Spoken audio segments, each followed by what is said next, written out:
encontro de lideranças diocese de Sete Lagoas. Com muita alegria que nós da Renovação Carismática estamos aqui, né, com a Cláudia, que é de Futuro de Minas, do grupo de oração Cenáculo de Nossa Senhora, e que vai falar para a gente da experiência que ela está vivendo neste encontro de lideranças com Reinaldo Bezerra, todos os direcionamentos que ela já teve, que com certeza ela vai levar para todos os servos do grupo de oração dela.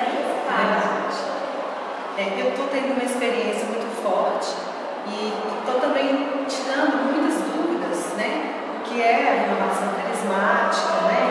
O aprofundamento dela e a posição do Papa diante da renovação carismática. Então isso está sendo muito proveitoso para mim, né? Que essa experiência do Espírito Santo mesmo, né? Bem pentecostal mesmo. Cláudia, o Reinaldo fala muito sobre a questão da unidade.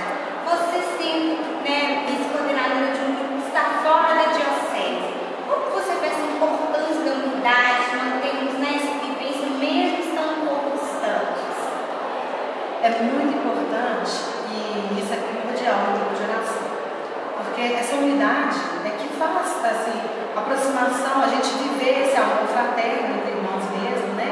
Então, para que a experiência do Espírito Santo aconteça, realmente é preciso dessa unidade entre irmãos. Cláudia, muito obrigada.